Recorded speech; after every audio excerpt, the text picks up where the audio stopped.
You guys, welcome back to So Bad It's Good, presented by Betches Media. Today, I am so thrilled to have our guest. She has an amazing new book out.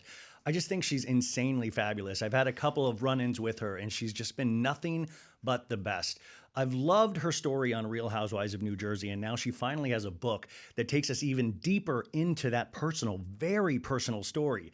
She's a mom, she's a wife, she's a lawyer, for God's sake. She's a writer now. Just truly has done everything. And I think her new book is so important for you guys to read. So before I introduce her, I want you to do me a favor.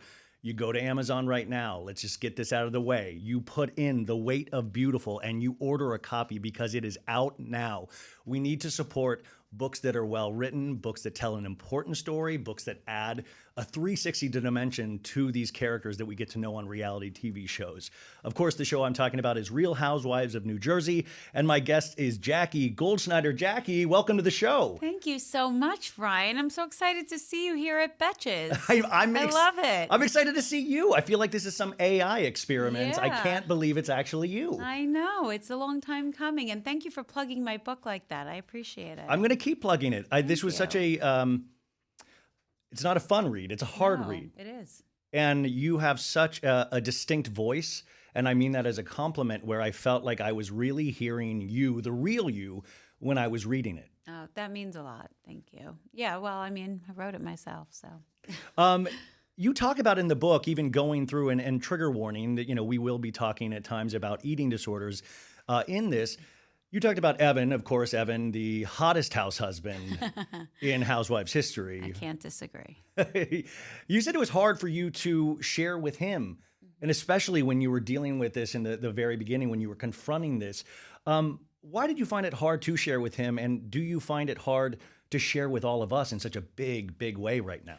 No, when everything was such a dark secret that I held so close to me, I felt like my habits were really weird. And when I first met Evan, I didn't want him to be scared away. Yeah.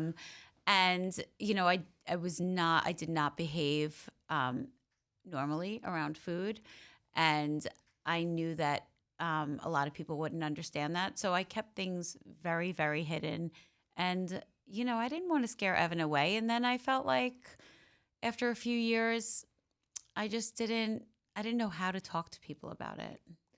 Well, you certainly know now, because and that's what I just kept thinking. I was watching you on Watch What Happens Live last night and watching you go out to promote this book, which you should obviously be proud of. I was just like, is that triggering for you every day? And you just said out there, you're like, no, it's good. No, now that I'm recovered and the book is out, I kind of want to shout it from the rooftops, because the number one thing that I struggled with, aside from food, was loneliness. When I was keeping all these secrets, I felt like nobody else was struggling. I was the only person who couldn't eat food without freaking out. I used to watch people eat, even my castmates. I used to always watch them eat and be like, how do you just put food into your body and not worry about it?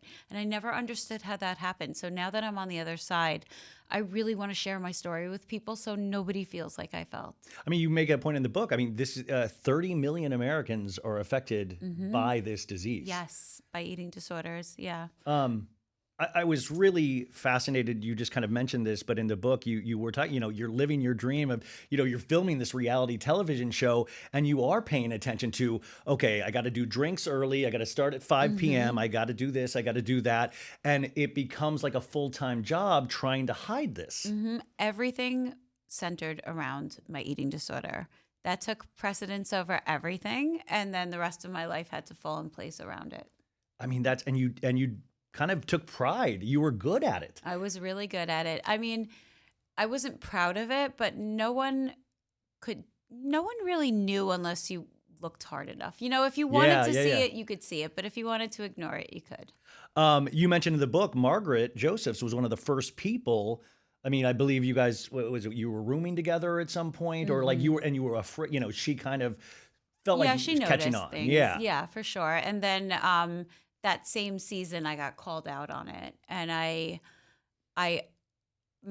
was sick to my stomach. I remember that moment where I was like, "Oh God, they caught me," and I kind of talked my way out of it. But I was I was really scared. I never Yeah. wanted anyone to shame me into stopping, and I didn't know how to stop. I was addicted to starving myself.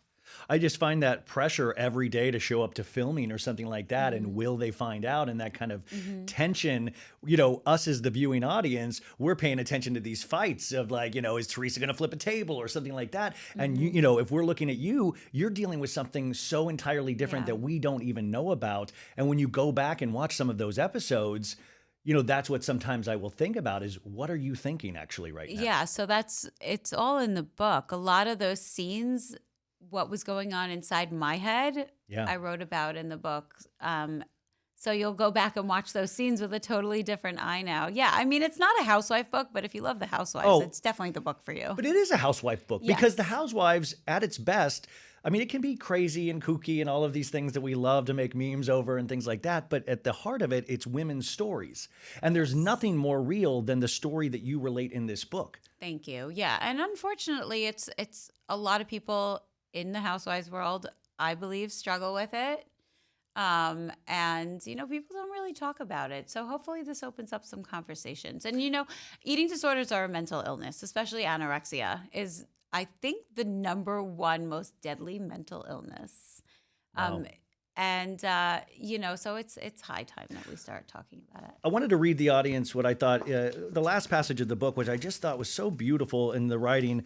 You say, it took me 46 years to love myself unconditionally and to understand that true freedom is not caring about what other people think of you, that happiness can't be added up and measured in a notebook, that you can't run your way toward acceptance, that skin and bones don't make you special. It took me a lifetime to realize that beauty has no weight. There is no weight of beautiful. There is just me. Hmm.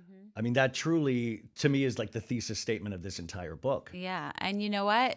My turning point in recovery was when I realized that as long as I judged myself based on what other people thought of me or my body or my weight or my looks, then I would always keep an eating disorder in my pocket waiting for when I needed it back. And it wasn't until I kind of let go of what other people see when they see me that I could really get rid of all of that garbage. Teach us how to do that. How do you do A that? I mean, lot of therapy, Ryan. I have my therapist on speed dial. But you talk about not caring about what other people think, and then you throw yourself in the lion's den of reality television and just covering reality television. I know it's a lion's den. Not only are you dealing with your castmates and their varying opinions from season to season, but we're making memes. We're talking about your performance. We're judging you on a. I mean, that just seems to be so dangerous on top of battling a disease. What made you want to do it? Well, my whole life I was really looking for something to make me feel special. And I thought that being skinny would make me feel special. And then when that didn't do the trick, I thought that maybe being famous would make me feel special. And I've actually had a really good time on the show. I really love Yeah. the Housewives. But, that didn't do the trick either. So I think why'd I do the show? I mean, I was always looking for that something, Yeah. It's just interesting that you put yourself in like one of the most Yeah. intense. Well, I kind of didn't realize it first. Man, oh man. You're like, wow, this is actually real. This is Yeah. the reality of this is wild. Yeah. I had I think I met you for the first time at BravoCon last year at the Yeah. Gansevoort. Mhm. And I came up to you and I just said, hey, because it was 2 seasons ago. You had started off with that big scene with Teresa in the first one. And then you really were dealing with your issue through that season. And I Yeah. said, listen, that was really great. I mean, I had talked to so many women that actually really helped you speaking up. And you had said something of like, well, but look where I'm at now. You kind of said this like, because there was a potential of this past season you were a friend of, but you killed it as a friend of. Oh, I am loving the friend of role you now. killed it. And people tell me not to say that because I won't get asked back full time. I'm really happy here. Listen, I like it. You're coming back full time. You'll never I be don't able to admit it. You're know. not going to You know admit it what? right here, Life but is you fun. are coming back full time. I Let's already see know what this. happens. Let's see what happens. But this season is wild. I'm like, Oh, I don't even, I know Woo. I can't even go there because you'll just say you can't talk about it. But I people, mean, I can't talk about what's going it, on in but Jersey? I mean, Are you like, scared on a daily basis? No, I'm not scared. I'm doing People good. are I'm throwing glasses. What are thriving. you Oh, I talking know. about? Well, yeah. I mean, when does that not happen? Jersey's a different animal. But Jersey's having a great season. That's Yeah. what I hear, but it's like one of those things where like I want it now. Like I want to get to it now. And Yeah. I do have to point out, and I think this is only going to help the book, you are now in the papers every single day, not just because of the book, but because of something you did, because you standing up for yourself with Melissa, because of something that you said offhandedly on Watch What Happens Live last night about Margaret. I mean, it seems like you have your hands in every character in Jersey. Yeah. And I'm like, all it took was you just being a friend of for one season and you're back. Go figure, right? Yeah, I'm really in it this Yeah. season. But yeah. I was reading Andy Cohen's book, and he brought you up a couple of times in the Yeah. book because he was scared to let you know about the friend of thing. And then he also said, my God, she handled it the best of any housewife I ever had met. It was like highly complimentary. Yeah. When you go into a situation like Watch What Happens Live last night, are you even nervous when you go to these things? No, not last night. I mean, I'm in a different place. I'm talking about the book that Your I story. love this book so much, and it's my story, and I feel so empowered right now. So there was nothing for me to feel guilty about. I mean, scared of last night. And Andy's good to me. He really he likes he you. doesn't like throw me that shady, No. those questions to make me look bad. He always treats me good. I was reading that part of the Daddy Diaries, and I was like, yeah, like Yeah. I root for you. We have a nice relationship. Yeah, no, it really does seem, and I'm really curious when you go back full time this next season, which you won't admit. I'm glad that's going to be You're a gonna nice have relationship. to have a long talk with Evan because he got Where used is to he? this. Where's Evan? you know? Let's do the He's hiding under the desk. Poor Evan. He just get. So back to the book.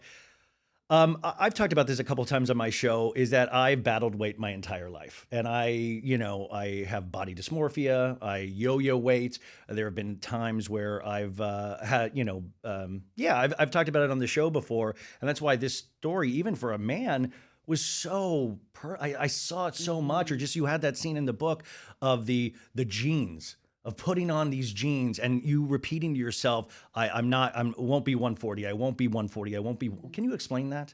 The jeans? Well, until I let go of worrying about what my body looked like to other people, I was in recovery and I learned to eat, but I was so uncomfortable with the way I looked that I kept trying to convince myself that I hadn't changed that much.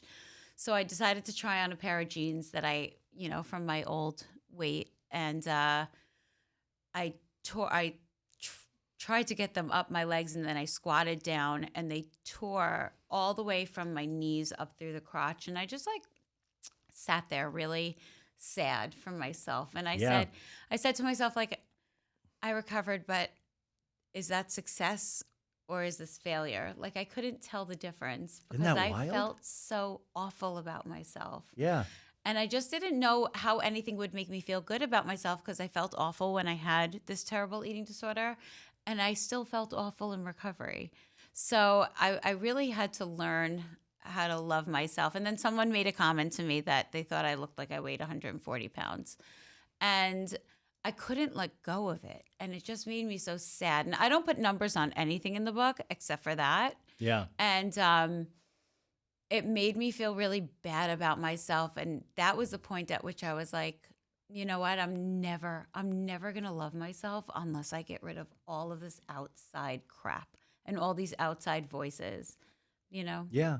Can you tell the audience what your first memory of your, eating disorder, like what that first memory was not feeling good in your body?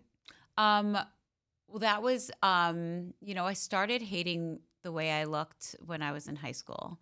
I moved to a new town. I was really lonely. I had no friends.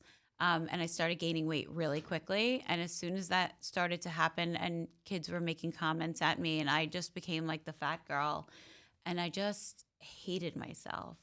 And I started attributing happiness to being thin and unhappiness to being overweight. And my world became very black and white. And I convinced myself that if I could find out how to get thin, that I'd be happy. So I was always chasing that. And I would get it. I had a doctor put me on Weight Watchers. He told me I would not have fun in college if I was fat. And so I was always chasing diets. I was always yo-yoing, and really toxic diets too, and things like Dexatrim and Remember the ephedrine that they used to no, sell at I like never used that because I was Walmart's? scared. Yeah, I was scared of that. But like, they would make these foods. Like, do you remember Olestra? Yes. Okay, Yeah, the and like chips. Yeah. literally had that anal leakage like warning on the back. And I would Finally, just we've said eat anal it. leakage on the show. Good. I'm glad I broke that cherry. God, I just used to eat that crap all day long, like looking for that magic Yes. bullet. And it wasn't until I found anorexia that I was really like, oh, this will make me thin, Yeah. and that stuck. And it's amazing how quickly you can get addicted to something that toxic. Yeah. I mean, because it's your little secret, but also your little Yeah. friend at times and things like that. Weight Watchers, I remember doing that point system and the cabbage soup. And it was like I could, Yeah. because I was always quantity over quality, you Right, know? me too. Yeah, Weight Watchers really taught me how to think of food as a number and a means to weight loss rather than as something that can, be delicious and healthy and satisfy you. I stopped thinking of food in that manner, and I hated food. It was my enemy. Yeah. Yeah. You talk a lot about, your book was making me think about beauty standards too, and especially that women have to face on a daily basis, whether it be the Kardashians or even the Housewives getting into glam and things of that. Like, how do you approach that as a woman right now? And what do you consider the dangerous things out there that women have to combat now? Right. I mean, so obviously I still care about the way I look. By the way, know? I mean, it doesn't matter that but you're gorgeous. Oh, Like, thank I can tell you you. 10 things that are amazing about you Thank right now, you, but it thank doesn't matter you. unless you think it. Thank you. I do think I'm beautiful now. I've never felt this good about myself. So I still, indulge in the beauty standards, but I don't mind when I gain some weight. I don't know if I lose some weight because I don't weigh myself. My relationship with food gets healthier by the day. I'm not fully recovered yet. I'm about 80% there. But I care about the way I look. What scares me now is, all the diet drugs on the market Yeah. and how much the emphasis on being thin. Everybody can be thin in a heartbeat now. And I've seen some people go really overboard. There's a lot of really, really skinny women walking around right now. And it's such a hot button topic because if you say too much, then you're like talking about women's looks and stuff but you're also trying to do a service of like warning. Yeah. Women. I mean, but you also it's very hard to say something and not get your head bitten off. So I try really hard not to comment on specific people, but on the drugs in general that I don't feel are good for you. But I'll just say this, a picture came out yesterday and the woman's body in the picture looked very concerning to me, but I would never say a word because people in the comments who did say something got their heads chewed off. And I'm sure you probably know who I'm talking I about. do, yeah. And I mean, I don't want to assume that anybody has an issue, but I also know that in your 40s and 50s, when you are bone thin, there might be something else going on. But even who I consider myself now like a voice of recovery and eating disorders, even I wouldn't know what to say to them, because Yeah. you don't want to assume anything on a specific person, but When you sat down to write this book, what did you have in mind? Because I think it's such a hard issue to tackle, especially now we are really getting your firsthand account of your battle.